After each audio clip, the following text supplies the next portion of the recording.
बिस्मिल्लाहिर्रहमानिर्रहीम। Dear students, क्या हाल है आप लोगों के। आज हमने हमारा जो लेक्चर नंबर 3 था उसका सेकंड पार्ट है इलेक्ट्रिक पोटेंशियल। जी, तो इसको हम पहले अंडरस्टैंड करते हैं। ये बात याद रखिएगा, हम चीज़ों को पीपीएससी पॉइंट ऑफ व्यू से कर रहे हैं। तो स्टूडेंट्स ये कह रहे थे कि साथ साथ हमें मल्टीपल चॉइस क्वेश्चन भी दिए जाएं, वो तो हम वीकली बेसिस पे आपको देंगे, लेकिन साथ साथ सबसे पहले आप चीज़ों को अंडरस्टैंड कर लें, ये बहुत लाजमी है।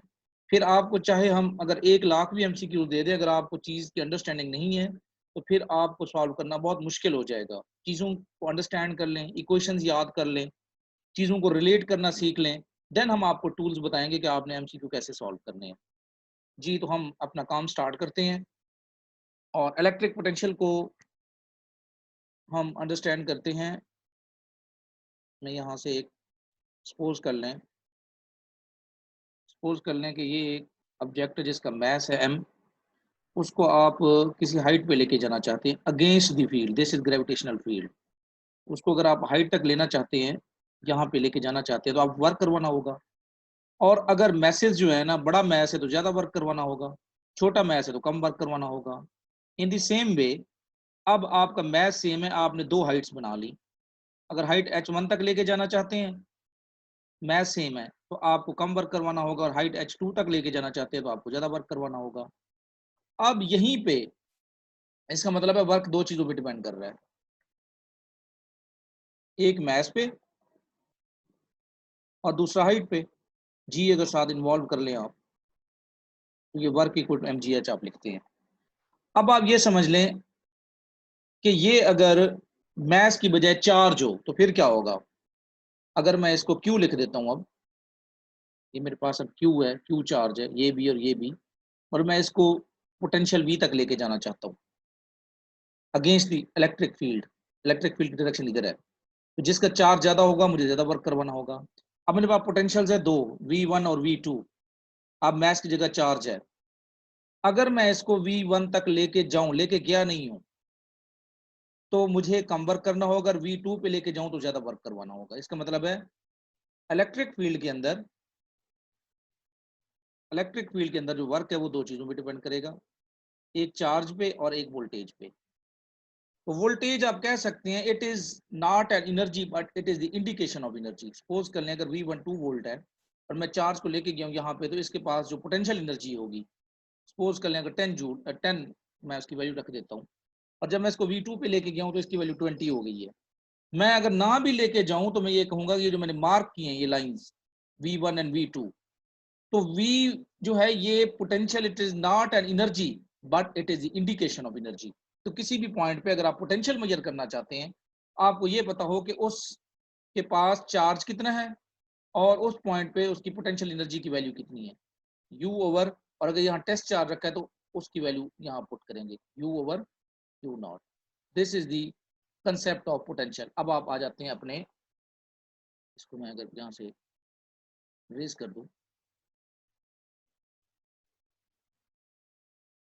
जी जनाब, ये मैंने सारा यहाँ से रेज कर दिया।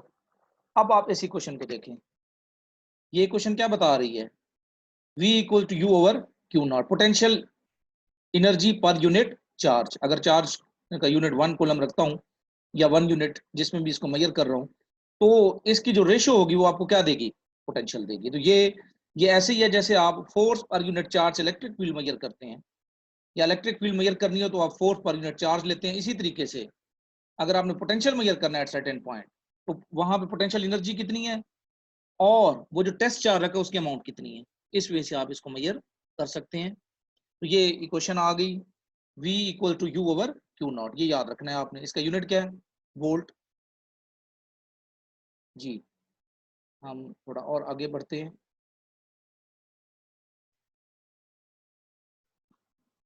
जी जनाब, हम पोटेंशियल एनर्जी से रिलेटेड चीजें पहले कर चुके हैं कि अगर आप अगेंस्ट दी फील्ड जाएंगे तो वहां पोटेंशियल एनर्जी क्या होगी, नेगेटिव होगी, और पोटेंशियल क्या होगा, VA एंड VB।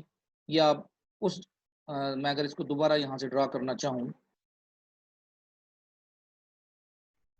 सपोज कर लें ये आपके पास पॉइंट एक हो गया, ये पॉइंट दूसरा हो गया, ये सपोज कर लें यहाँ पॉजिटिव प्लेट है, यहाँ पे नेगेटिव प्लेट है, ये पॉइंट ए है, यहाँ पोटेंशियल वी ए होगा, और फिर आप अगेंस्ट द फील्ड वर्क करवाते हैं और इसको लेके जाते हैं इस पॉइंट पे चार्ज को, यहाँ पे पोटेंशियल होगा वी बी। सिंपल सी बात है, वी बी की वैल्यू ज्यादा है वी ए की कम है, लेकिन नेगेटिव साइड को खत्म करने के लिए आपने इसको उल्टा लिखा है। ठीक है, तो ये पोटेंशियल कैसे, आपने दो पॉइंट्स के दरमियान पोटेंशियल कैसे आप मेजर करेंगे, वहां वर्क कितना हुआ है जो कि स्टोर हो गया in the form of potential energy, और वहां चार्ज की वैल्यू कितनी है, क्योंकि अगेंस्ट द फील्ड गए हैं आप। ठीक है, तो डिस्प्लेसमेंट और फोर्स दोनों अपोजिट हैं, work done by the field, तो इसलिए जो पोटेंशियल एनर्जी होगी वो क्या होगी, नेगेटिव होगी। इस बात को भी आपने याद रखना है। जी जनाब, थोड़ा और आगे बढ़ते हैं।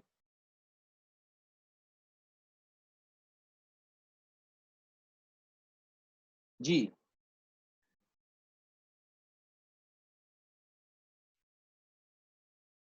यहां से आपने और कौन सी चीज जो है ना वो याद रखनी है कि कैलकुलेटिंग इलेक्ट्रिक पोटेंशियल। अगर आपको ये कहा गया है कि एक ये सोर्स चार्ज है, किसी सर्टेन पॉइंट पे आप इलेक्ट्रिक पोटेंशियल मेजर करना चाहते हैं, तो आप क्या करेंगे, सिंपली ये इक्वेशन यूज करेंगे। अगर टेस्ट चार्ज होगा तो उसकी वैल्यू पुट करेंगे, और अगर वहां पे वैसे आपसे पोटेंशियल पूछा गया है एट सर्टेन पॉइंट, तो वो पॉइंट पी या ए जो भी उसका नाम दे दें, वो कहाँ कितना फासले पे है, वो आर है आपका, के कांस्टेंट है जो मीडियम के बारे में बताएगा, क्योंकि ये सारा काम हम फ्री मीडियम के अंदर कर रहे हैं। और क्यू अगर टेस्ट चार्ज है तो उसकी वैल्यू पुट करेंगे, और अगर टेस्ट चार्ज नहीं है एट सर्टेन पॉइंट आपसे पोटेंशियल की वैल्यू पूछी गई है, तो फिर आप क्यू की वैल्यू बताएंगे। अब ये इक्वेशन है के क्यू ओवर आर, ये क्यू कौन सा है, ये आपका सोर्स चार्ज की वैल्यू है, ये याद रखिएगा, ये किस चीज की वैल्यू है, सोर्स चार्ज की।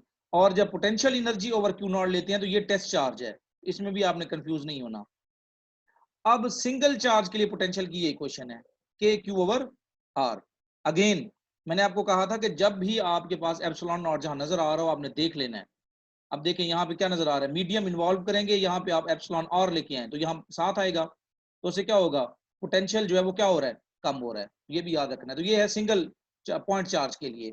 अब अगर आपके पास नंबर ऑफ चार्जेस ज्यादा हैं, जैसे हमने आपको एक एग्जाम्पल भी दी थी, उसको अगर मैं यहाँ पे बनाना चाहूँ, तो उसको मैं यहाँ ड्रा करना चाहूँ, तो वो ये था कि अगर आपके पास एक सर्कल है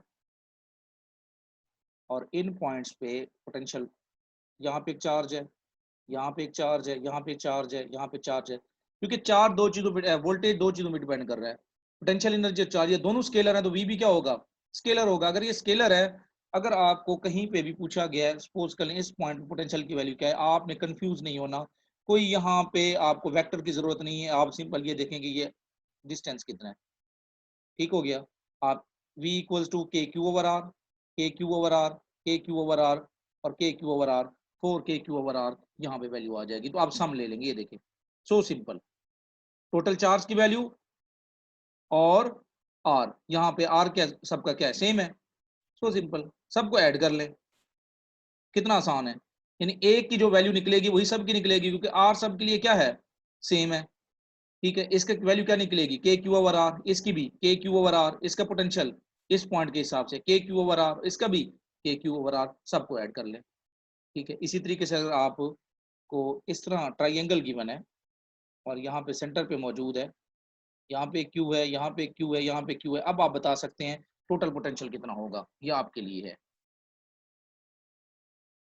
जी जनाब, मैं इसको खत्म कर देता हूँ और आगे बढ़ते हैं।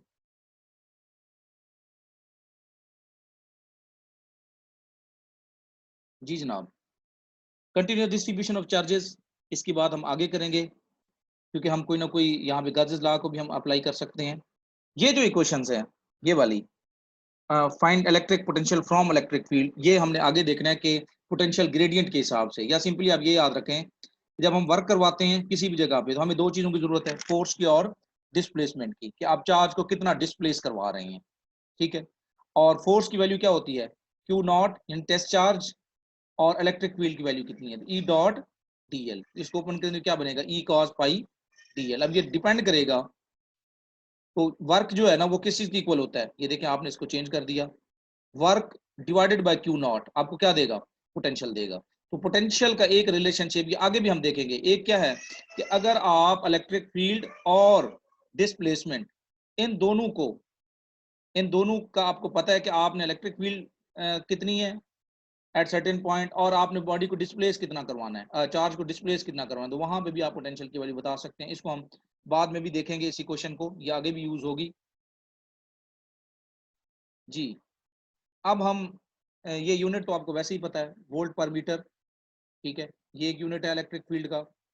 और न्यूटन पर कूलम, ये भी एक यूनिट है इसका। ये दोनों यूनिट्स यूज होते हैं। ठीक, कैसे वोल्ट पर मीटर, क्योंकि आपको पता है वी ओवर डेल्टा डी, ये बाद में भी मैं आपको बताऊंगा। और ये वाला आपने पहले किया हुआ है, फोर्स पर यूनिट चार्ज, आपको इलेक्ट्रिक फील्ड के बारे में बताता है। ठीक है, तो ये यूज किया हुआ है, ये हम बाद में भी देखेंगे। इलेक्ट्रॉन वोल्ट, इलेक्ट्रॉन वोल्ट जो है ये एनर्जी का यूनिट है। ठीक है, इसको हम कैसे देखते हैं, इसके लिए फिर हमें जो है ना एक लाइन ड्रा करनी होगी। सपोज कर लें कि आपके पास इलेक्ट्रॉन जो है ना वो यहाँ मौजूद है, आपने इसको एनर्जी दी और इसने पोटेंशियल एक्वायर कर लिया 1 वोल्ट। कोई भी डिफरेंस ले लें, सपोज कर लें यहाँ 4 वोल्ट है और यहाँ 5 वोल्ट है, इसने 1 वोल्ट एक्वायर कर लिया। अब ये इलेक्ट्रॉन यहाँ पे आ गया है। अब इसके पास जो एनर्जी होगी वो 1 इलेक्ट्रॉन वोल्ट होगी। इसी तरीके से अगर ये अनस्टेबल है, यहाँ पे नीचे न्यूक्लियस मौजूद है, तो ये इसको अट्रैक्ट करेगा और ये वापस आता है। ये अगर वापस आता है तो तब भी जो एनर्जी रिलीज करेगा वो फिर कितनी होगी, 1 इलेक्ट्रॉन वोल्ट। So simple. तो एटॉमिक लेवल पे जो हम एनर्जी यूज करते हैं वो किसके अंदर होती है?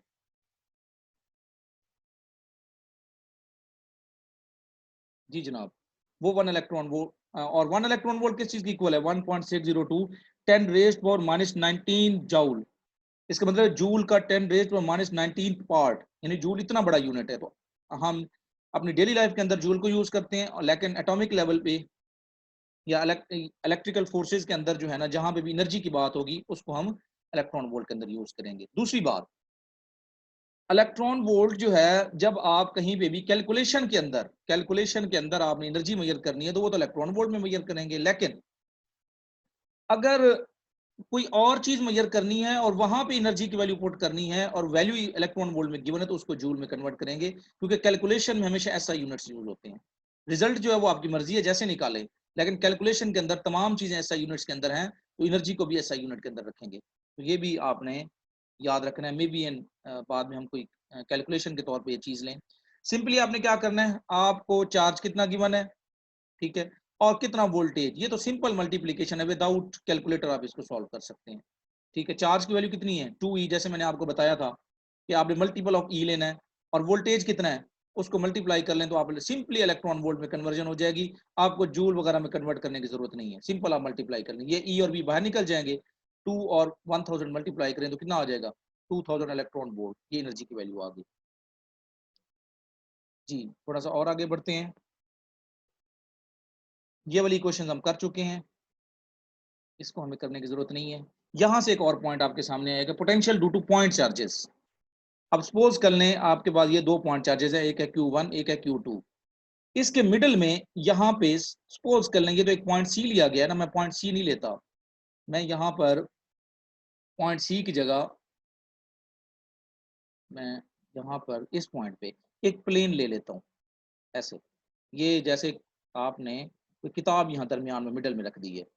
अब इस पॉइंट के किसी भी जगह पे अगर चार्जेस की वैल्यू सेम है, याद रखिएगा चार्जेस की वैल्यू सेम है, मैं कोई भी पॉइंट इस प्लेन के ऊपर लेता हूं कहीं पे भी, तो इसका जो डिस्टेंस होगा ना कहीं से भी, Q1 और Q2 का वो सेम रहेगा, सेम रहेगा। ये देखें, डिस्टेंस सेम, इवन सी से भी देखें, इधर भी 13 सेंटीमीटर है, इधर भी 13 सेंटीमीटर है। तो फिर अगर चार्जेस की वैल्यू सेम है और दरमियान में मैं मिडल में कहीं भी पॉइंट लेता हूं, तो पोटेंशियल की वैल्यू जीरो निकलेगी, क्योंकि जितना पोटेंशियल इधर से होगा V माइनस वी, क्योंकि डिपेंड करता है चार्ज पे और डिस्टेंस पे। चार्ज दोनों का सेम है, के क्यू ओवर आर, और आर भी दोनों का सेम है, तो वी माइनस वी, ये प्लस के लिए माइनस के लिए, हमेशा आंसर क्या निकलेगा, जीरो निकलेगा। इसका मतलब है आप सिर्फ कोई पॉइंट ना लें, अब दरमियान में प्लेन लें, और प्लेन के किसी भी पॉइंट पर अगर आप पोटेंशियल मेजर करेंगे मिडल के अंदर, चार्जेस की वैल्यू सेम होगी, तो पोटेंशियल की वैल्यू क्या निकलेगी, सेम निकलेगी, according to this equation. K Q over R minus K Q over R, value zero निकलेगी। ठीक है, आर दोनों का सेम है, क्यू भी दोनों का सेम है, तो आंसर क्या आ जाएगा, जीरो आ जाएगा। तो इस तरह का कंसेप्ट भी आपसे पूछा जा सकता है, इसको भी आप याद रखेंगे। जी जनाब, अब हम और आगे बढ़ते हैं, इसको हम यहाँ से डिलीट कर देते हैं।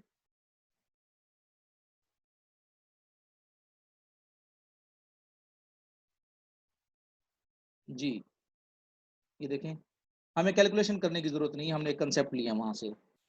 पोटेंशियल और पोटेंशियल एनर्जी के दरमियान जो इक्वेशन है वो हम पहले बता चुके हैं, जो हम कर रहे हैं बार बार। जी यहाँ से हमें कोई चीज नहीं करनी, क्योंकि ये इक्वेशन हम पहले कर चुके हैं।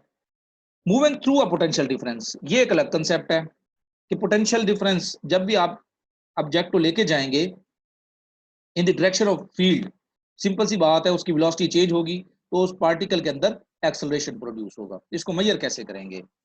ठीक है, सपोज कर लें ये आप यहाँ पे इलेक्ट्रिक फील्ड मौजूद है इधर से इधर, ये देखें ना, ये पॉजिटिव है ये नेगेटिव है। जब आप पार्टिकल को रखेंगे तो वो ए से बी, उसने कहा है कि ए से बी तक, इसका मतलब है जितनी नेट एनर्जी एक ए पॉइंट ए पे होगी उतनी नेट एनर्जी कहाँ पे होगी? पॉइंट बी पे। तो एनर्जी कैसे होती है? Sum of kinetic energy and potential energy, ये देखें। और पॉइंट बी पे भी क्या होगा? Sum of kinetic energy and potential energy. अब एक ऑब्जेक्ट सपोज कर लें यहाँ पे है, ठीक है। अब for this situation K A equal to 0 and K B equal to half M B का स्क्वायर। इसका मतलब है एक ऑब्जेक्ट रेस्ट में था, उसको यहाँ से फोर्स मिली और उसकी वेलोसिटी बढ़ना स्टार्ट हो गई। तो इसका मतलब है यहाँ पे इनिशियल वेलोसिटी उसकी 0 है, फाइनल जो भी होगी हम उसको मेजर करेंगे। ये देखें, इनिशियल 0 होगी, फाइनल जो भी होगा। पोटेंशियल एनर्जी की बात करते हैं। पोटेंशियल एनर्जी जो है इस केस के अंदर वो डिपेंड किस पे कर रही है? वोल्टेज और चार्ज पे। ये देखें, चार्ज मल्टीप्लाइड बाय वोल्टेज यहाँ पे एट पॉइंट ए और देन एट पॉइंट बी। ये देखिए, two naught multiplied by V B, यानी ये जो आपके पास टेस्ट चार्ज है इसके चार्ज की वैल्यू कितनी है और पोटेंशियल वी ए पे कितना है और वी बी पे। यहाँ से आप वी को मेजर कर सकते हैं, two Q naught V A minus V B divided by M. इन वैल्यूज पुट करके आप वी निकाल सकते हैं। तो ये एक अलग कंसेप्ट है जिसे आप इसको देखना है, क्योंकि आपने इन the direction of applied field जा रहे हैं तो बॉडी जो है वो एक्सलेट होगी, उसकी वेलोसिटी चेंज होगी। ठीक है, ये कहीं पे भी दो पॉइंट लिए जा सकते हैं। कंसेप्ट ये होगा, law of conservation of energy को आप यूज करेंगे यहाँ पे। ठीक हो गया, वी को मेजर करने के लिए। इस कंसेप्ट की समझ आ गई है? सम है ना दो चीजों का, मसलन स्टार्ट में सपोज कर लें इसकी वैल्यू 10 है, इसकी 0 है, बाद में चेंज हो जाएगा। सम दोनों का क्या रहेगा? सेम रहेगा। एक की वैल्यू बढ़ेगी दूसरे की कम होगी, लेकिन सम क्या रहेगा? 0 रहेगा। इसको भी आपने देख लेना है।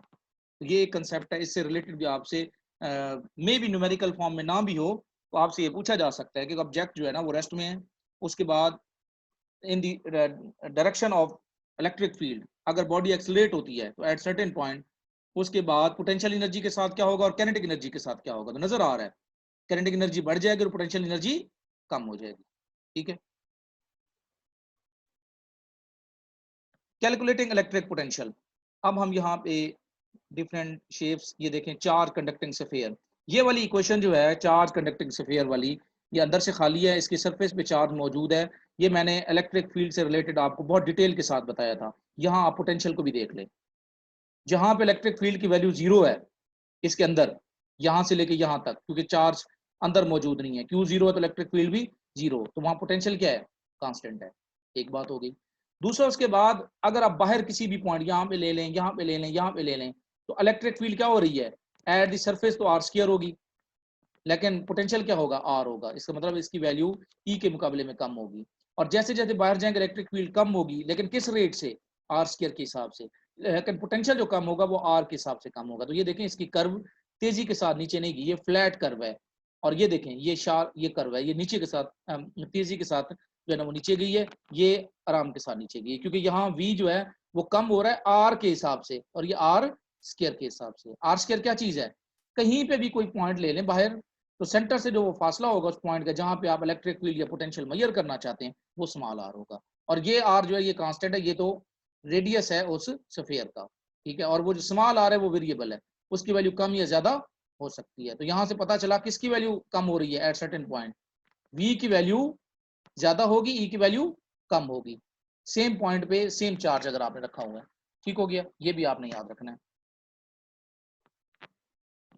इसको हमें करने की जरूरत नहीं है। Oppositely charge parallel plates.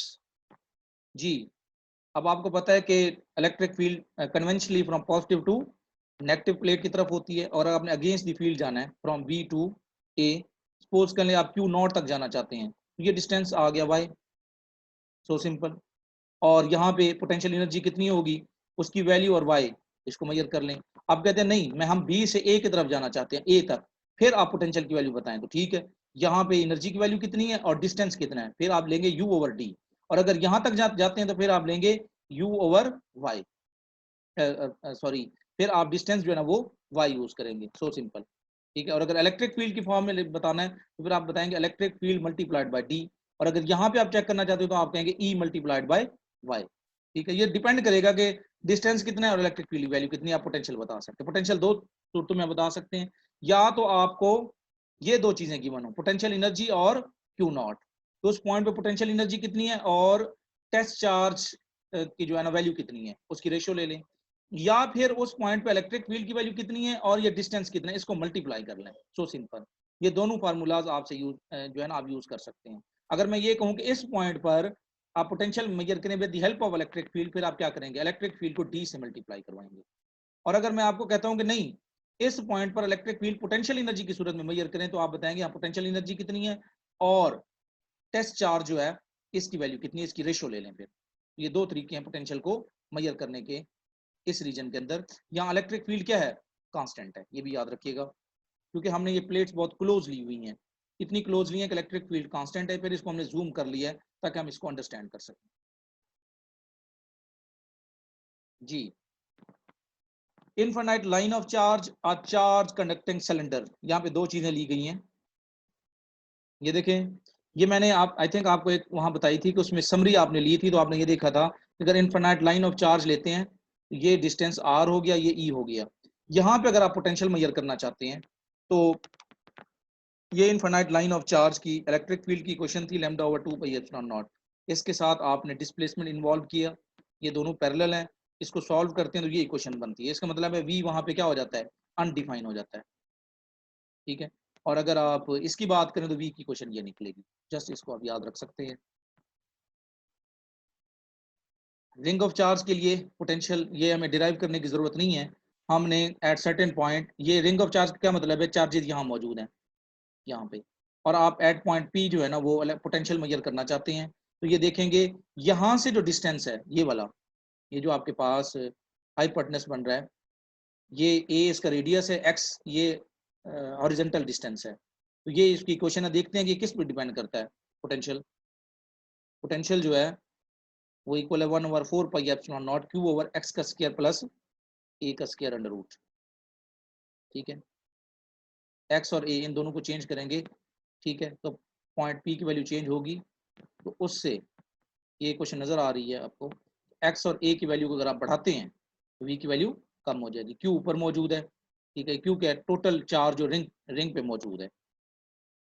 Ji, line of charge के लिए एट सर्टेन पॉइंट पी अगर आप मेजर करना चाहें, ठीक है, ये पहले छोटा सा पोर्शन लिया, फिर इसको वो इंटीग्रेट करेंगे और इक्वेशन निकालेंगे, तो इसकी इक्वेशन ये वाली निकल रही है, तो मे भी इसको याद करना चाहें तो कर सकते हैं, लेकिन असल इक्वेशन वही है जो आप आगे करनी है। अब एक क्वेश्चन जो है ना यहाँ से पूछा जाएगा, क्योंकि आपको पता है यहाँ पे जो पीपीएससी में क्वेश्चन होते हैं वो जनरल साइंस टाइप होते हैं, मसलन एक लाइन दे दी और चार सीधी सीधी ऑप्शंस दे दी, लेकिन फिर भी प्रॉब्लम आ रहा था कि पता नहीं कौन सा आंसर है, तो यहाँ से भी एक क्वेश्चन पूछा गया है इक्विपोटेंशियल सरफेस का, तो हम कंसेप्ट लेते हैं इक्विपोटेंशियल सरफेस का। यहाँ से सपोज कर लें कि ये एक सोर्स चार्ज है और यहाँ से जो इलेक्ट्रिक फील्ड लाइंस है वो रेडियली आउटवर्ड है। अब यहाँ पे हमने ऐसे सर्कल लगा लिए, अब यहाँ पे अगर सोर्स चार्ज है तो उसमें जो इक्विपोटेंशियल ये सर्कल्स जो हैं ये समझ लें कि ये आपके पास स्फीयर्स हैं, अब बाहर बढ़ते जाएं। अब इन स्फीयर्स के किसी भी पॉइंट पे सपोज कर लें ये वाला अगर मैं जो है ना इक्विपोटेंशियल सरफेस लेता हूँ, इसके किसी भी पॉइंट पर पोटेंशियल की वैल्यू सेम रहेगी, क्योंकि सेंटर से जो फासला है वो सेम है। तो सोर्स चार्ज में जो इक्विपोटेंशियल सरफेसेस बनती हैं वो सर्कुलर फॉर्म में बनती हैं, ये आपने याद रखना है। अ सिंगल पॉजिटिव चार्ज के लिए अगर आप एक इक्विपोटेंशियल सरफेस से दूसरी की तरफ जाते हैं तो आपको वर्क करना होगा, लेकिन अगर आप उसी एक पॉइंट पे रहते, एक फील्ड के डिफरेंट पॉइंट्स पे जाते हैं तो वहां पोटेंशियल की वैल्यू सेम रहेगी। ठीक है, और अगर पोटेंशियल की वैल्यू सेम रहती है, पोटेंशियल की वैल्यू सेम रहेगी, तो इसका मतलब क्या हुआ, इसका मतलब है उस सरफेस को आप इक्विपोटेंशियल सरफेस कहेंगे कि उसके एक पॉइंट से दूसरे पॉइंट पे जाएं तो पोटेंशियल की वैल्यू चेंज ना हो। तो एक सिंगल पॉजिटिव चार्ज के लिए सर्कुलर फॉर्म में होती हैं, और अगर आप डाइपोल लेंगे तो वो थोड़ा सा इस फॉर्मेट में बनेगी। ठीक है, थोड़ा सा इनमें, और अगर आप इसको थोड़ा सा और टू इक्वल पॉजिटिव चार्जेस ले लें तो फिर इक्विपोटेंशियल सर्फेसेस आपको इस फॉर्मेट में मिलेंगी। लेकिन लाजमी नहीं है कि वहां ई की वैल्यू सेम हो, ई की वैल्यू डिफरेंट हो सकती है लेकिन पोटेंशियल क्या रहेगा, सेम रहेगा। ये आपने याद रखना है। तो ये डिफरेंट फॉर्मेट्स हैं। आपसे अगर मैं ये पूछ लूंगा टू इक्वल पॉजिटिव चार्जेस के लिए जो इक्विपोटेंशियल सर्फेसेज होंगी वो किस फॉर्म में होंगी, सर्कुलर होंगी, ठीक है, या स्ट्रेट लाइंस में होंगी, या ये बेजवी शक्ल में होंगी, ठीक है। तो आप बता सकते हैं ये इस फॉर्मेट में होंगी। क्लियर होगी बात? तो ये आपने थोड़ा सा याद रखना है, ठीक है। तो ये for positive charges equipotential surface का कंसेप्ट आपको समझ आ गया। पोटेंशियल की वैल्यू उन पॉइंट्स पे क्या रहेगी, सेम रहेगी कहीं पे भी। हाँ, एक इक्विपोटेंशियल सरफेस से दूसरे पे आते हैं तो पोटेंशियल की वैल्यू चेंज हो जाएगी। ये उसका कंसेप्ट है, ये सिर्फ आपने याद रखना है। ये देखें, लेकिन ई की वैल्यू लाजमी नहीं है सेम रहे। जी, उसके बाद हमारे पास ये लास्ट टॉपिक था पोटेंशियल ग्रेडियंट। अगर आप एक, मैं इसको पहले एक आसान अल्फाज में समझाने की कोशिश करता हूँ, क्योंकि कुछ स्टूडेंट्स जो है ना वो उन्होंने काफ़ी अरसा हो गया है, तो उनको एफएससी बीएससी या फिजिक्स से उनका कारोबार नहीं रहा, अटैचमेंट नहीं रही किसी वजह से, उनकी जॉब उस तरह नहीं रही, या उनको जो है ना शौक नहीं रहा कि वो फिजिक्स के साथ अटैच रह सकें। तो इसलिए हमें बहुत सिंपल सी एग्जांपल्स भी बाद दफ़ा देनी पड़ जाती हैं जो मोस्टली स्टूडेंट जानते हैं। लेकिन फिर भी ये सपोज कर लें कि आपके पास एक बल्ब है, इसमें से ये रेडिएशंस निकल रही हैं बाहर की तरफ। अब आप ये देखें कि यहाँ सराउंडिंग में टेम्परेचर मौजूद है, temperature is a scalar function. लेकिन अगर मैं ये कहूँ इस पॉइंट ए से इस पॉइंट बी तक इधर जाते हुए ये डिस्टेंस आर है, तो क्या होगा डिस्टेंस की इन्वॉल्वमेंट के साथ, क्या होगा? इसका मतलब है अगर मैं डेल ऑपरेटर अप्लाई करता हूँ, ठीक है, डेल ऑपरेटर अप्लाई करने से क्या हुआ, डेल ऑपरेटर अप्लाई करने से पॉइंट ए से पॉइंट बी की तरफ जाते हुए टेम्परेचर कम हो रहा है। इसका मतलब है टेम्परेचर पे जब मैंने एक ऑपरेटर अप्लाई किया तो वो डायरेक्शन उसकी क्या आ रही है, उसकी ये आ रही है कि टेम्परेचर इस डायरेक्शन में क्या हो रहा है, कम हो रहा है। इसका मतलब है मैंने उसको वेक्टर फंक्शन में कन्वर्ट कर दिया। इन द सेम वे अगर यही कंसेप्ट हम यहाँ पे लेते हैं तो यहाँ पे ये वाली जो इक्वेशन है जी, इसके लिए हम यहाँ पे उसका सहारा लेंगे। जी, ये मे भी आगे क्वेश्चन आ जाए, इसी से आपको समझाने की कोशिश करता हूँ। ये वाली क्वेश्चन, इस इक्वेशन को आप समझें, इस इक्वेशन को समझें कि अगर मैं ऑपरेटर डेल अप्लाई करता हूं एक स्केलर फंक्शन पे तो आपको क्या मिलेगा, एक वेक्टर फंक्शन मिलेगा। इसका मतलब क्या हुआ, सपोज कर लें ये आपके, मैं एक सिंपल केस ले रहा हूं, यहाँ पे पोटेंशियल की वैल्यू जो है ना वो है 2, यहाँ पे है 3, यहाँ पे है 4, और इलेक्ट्रिक फील्ड जो है वो होती है from positive plate to negative plate.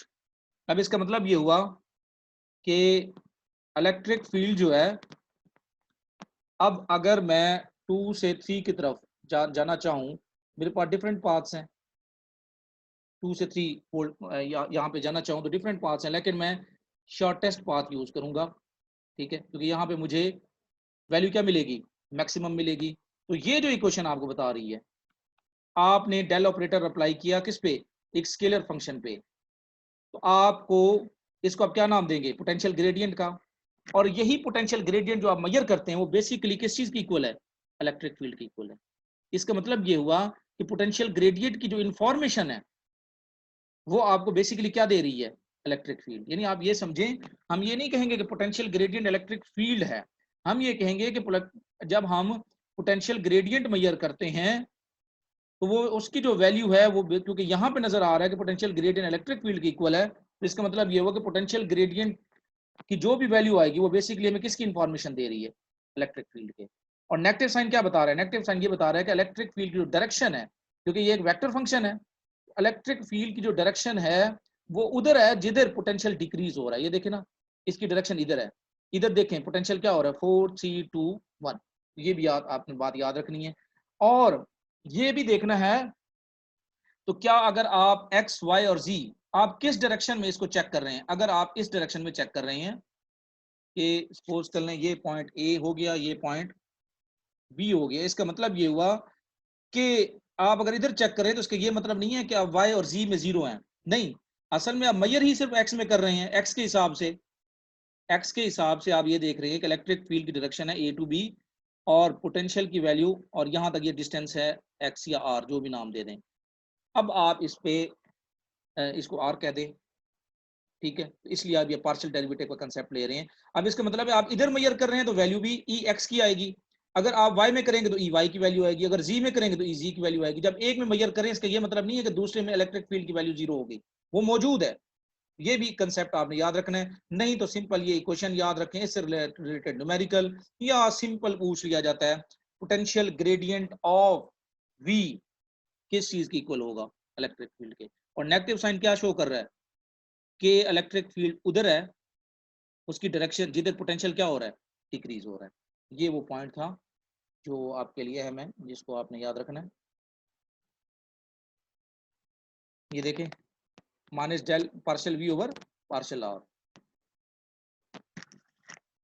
तो this is all about potential field of a point charge. इसके बारे में हम पहले कर चुके हैं, potential field of a ring of a sphere, ये सारी चीजें हम कर चुके हैं। तो ये था हमारा आज का, और इसकी जो यहाँ पे देखें, इसको मैं अगर सारे को रेस कर दूं, ये आप समरी भी देख सकते हैं। तो उम्मीद है ये पॉइंट्स आपने कर लेने हैं, उसके बाद डिस्कशन में जो पॉइंट्स रह जाएंगे वहां से आप पूछ सकते हैं। मैंने कोशिश की है कि आपको बहुत डिटेल के साथ ये सारी चीजें बताऊं, ताकि आप मैंने आपको एनालॉगी भी समझाई, क्योंकि यहाँ जितनी भी हम सेकंड ईयर की फिजिक्स करते हैं तो आप रेफरेंस के तौर पे सेकंड ईयर फिजिक्स को भी देखेंगे, रेजनिक हैलिडे क्रेन को देखेंगे, और यूनिवर्सिटी फिजिक्स को भी देखें। तो जो पॉइंट्स आपके सामने आएंगे उनके हिसाब से फिर अगर कोई क्वेश्चन है तो आप पेज पे लिख लेंगे, ताकि उस टाइम जब हमारी डिस्कशन होगी उससे रिलेटेड भी मैं एक आध बात यहाँ कर दूं। जब आपकी डिस्कशन होती है तो प्लीज आप पेज पे लिखा हुआ और आपने बोलना है। अगर आप नहीं बोलेंगे तो फिर हम भी चुप रहेंगे, क्योंकि वो लेक्चर नहीं है, वो डिस्कशन है। डिस्कशन में आपने पूछना है और हमने बताना है। क्लियर होगी भाई बात? This is all about our today lecture.